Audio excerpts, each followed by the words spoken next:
Here's a sentence I never thought I'd say. The Secret Service is pissed off at the FBI.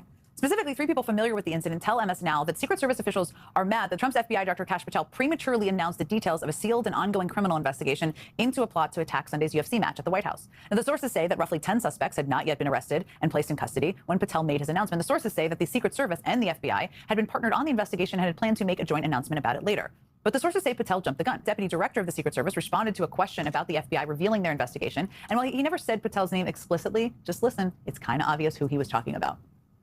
I'll tell you a phrase I learned early in my career in the New York field office, and that's don't choke on your own smoke. Anyone that believes that case was worked in a bubble is naive. I'll tell you the Secret Service led that investigation from the beginning. I'll tell you that it's ongoing. In order to maintain the integrity of the investigation and the security plan, we chose not to leak it. That's quite the subtweet there, isn't it?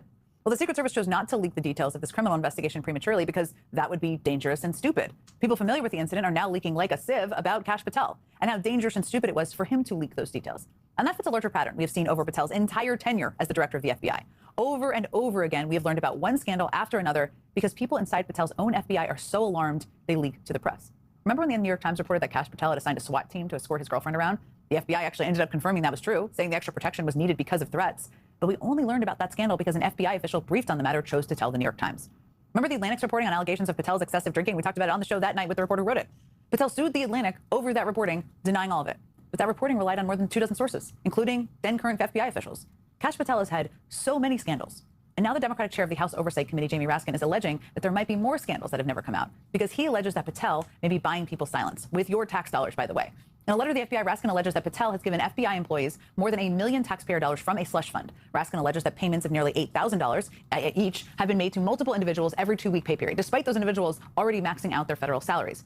Raskin alleges that the payments are being made to a, quote, curated group of agents who are willing to carry out Patel's unlawful partisan and personal orders, as well as to Patel's security detail. As Raskin puts it, it's not clear whether these bonus payments have simply been a corrupt attempt to slide cash to friends or whether they are also meant to ensure the silence of the agents who witness your inebriation and accompanying professional negligence and misconduct. Hard to know. Joining me now, Senator Adam Schiff, a member of the Senate Judiciary Committee, which of course oversees the FBI. Okay, where to begin? What's your thoughts on those Kash Patel stories?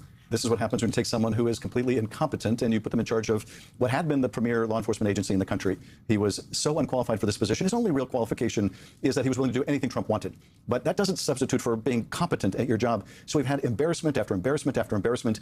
If these latest allegations are true, it goes beyond embarrassing to potential violations of the law. If he is misappropriating federal funds to pay off people in the Bureau or elsewhere, that is a very serious matter. He could find himself under investigation. So you wonder how